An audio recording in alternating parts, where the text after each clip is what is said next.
Kita sudah tahu teman-teman sekalian kalau kita terdiri dari dua, jasad dan ruh. Dan jasad tidak akan berfungsi tanpa ruh, dan itu nyata sekali terlihat kalau seseorang sudah meninggal dunia.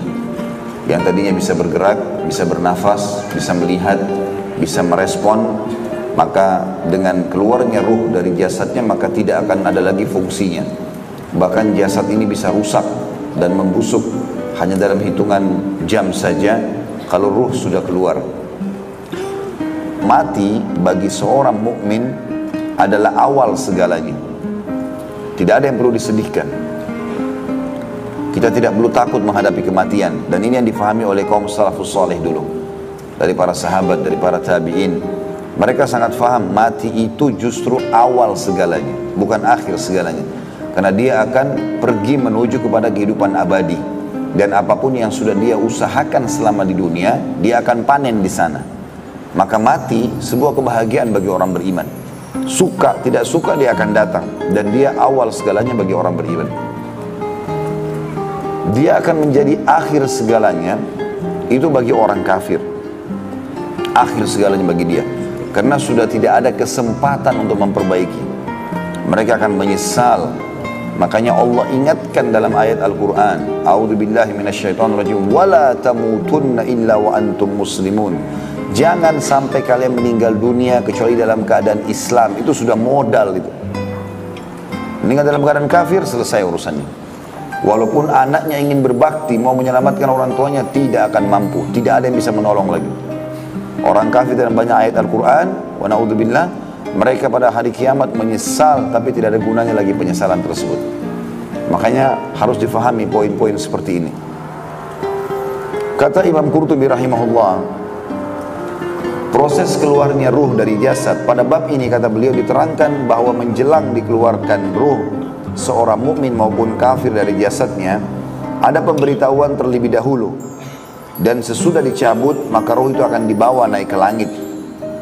Ibnu Mubarak, atau nama beliau adalah Abdullah bin Mubarak, salah satu ulama tabi'in yang masyhur dengan keimanannya, berkata dari Haywah, dari Abu Sakhr, dari Muhammad bin Ka'ab al-Qurazi, apabila jiwa mukmin telah tergenang, maka datanglah kepadanya malaikat maut, lalu mengucapkan, Assalamu alayka, hai wali Allah.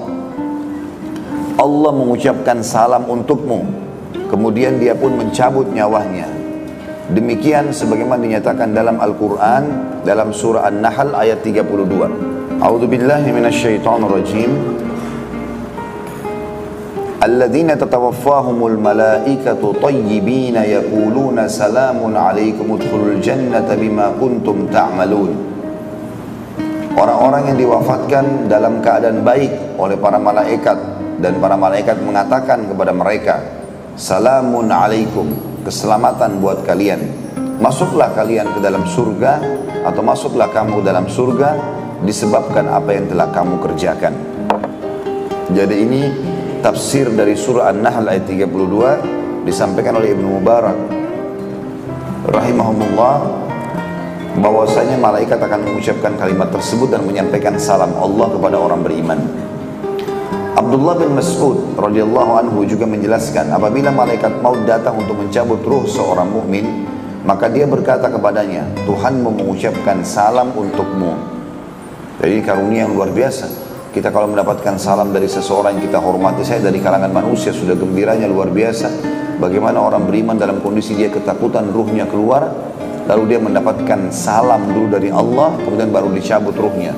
Kata sebagian ulama, ini semua agar memudahkan dia bisa menerima keputusan Allah untuk mencabut ruhnya.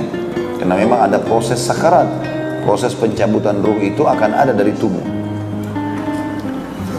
Juga dalam ayat lain surah Al-Ahzab ayat 44, Allah subhanahu wa ta'ala berfirman, A'udzubillahi minasyaitonirrajim, tahiyyatuhum yawma yalqawnahu salam. Salam penghormatan kepada mereka, maksudnya orang-orang mukmin, pada hari mereka menemuinya ialah salam. Kata sebagian ulama tafsir, yang dimaksud adalah pada saat mulai mati itu, prosesi pencabutan ruh, maka akan ada kalimat sambutan meriah, keselamatan dan salam dari Allah untuk orang-orang beriman. Menurut riwayat Al-Bara' ibn Azib radhiyallahu anhu, maksudnya malaikat maut mengucapkan salam kepada orang mukmin ketika mencabut nyawanya, dan dia tidak mencabut ruhnya sebelum mengucapkan salam kepadanya. Sedangkan menurut Mujahid salah satu ulama tabi'in juga, orang mukmin diberi kabar gembira tentang kebaikan keadaan anak-anaknya kelak sehingga hatinya tenang. Maksudnya adalah makna daripada surah Al-Ahzab ini, dia sudah lihat malaikat, dia sudah tahu dia akan ke surga, maka menambah kegembiraannya menurut Mujahid bahwasanya Allah menyampaikan anak-anakmu nanti akan selamat bernama fulan, bernama fulan, bernama fulan, diberitahukan kepada dia sehingga menambah kegembiraannya. Tentu makna yang pertama lebih tepat yang disampaikan oleh Ibnu Mas'ud dan juga Al-Bara' ibn Azib radhiyallahu anhu majma'in, bahwasanya ini adalah ucapan selamat dari malaikat untuk calon mayit tadi. Adapun menurut riwayat Ibnu Majah dari Abu Hurairah radhiyallahu anhu dari Nabi sallallahu alaihi wasallam, di mana beliau bersabda, para malaikat pada datang apabila orang yang akan mati itu saleh, maka malaikat itu berkata, keluarlah hai jiwa yang baik dari dalam tubuh yang baik, keluarlah dalam keadaan terpuji dan bergembiralah karena akan mendapat rahmat dan kesenangan, dan Tuhan pun meridhoimu, tidak murka. Dengan demikianlah perkataan ini atau perkataan itu diucapkan terus menerus sampai nyawanya keluar, dan selanjutnya dibawa ke langit. Maka dibukakanlah pintu langit untuknya seraya ditanyakan. Para malaikat di langit bertanya, siapa ini? Maka para malaikat yang membawa nyawa itu berkata, Fulan bin Fulan. Maka disambutlah dia dengan ucapan, selamat datang jiwa yang baik dari dalam tubuh yang baik. Masuklah hai jiwa yang terpuji dan bergembiralah karena akan mendapat rahmat dan kesenangan, dan Tuhan pun meridhoimu, tidak murka. Begitulah seterusnya perkataan itu diucapkan kepadanya hingga sampai ke langit di mana dia menemui Allah. Tentu di sini dimaksud jiwa yang baik karena dia beramal saleh dan beriman, dan jasad yang baik maksudnya jasadnya selama hidup digunakan untuk kebaikan dan kepatuhan.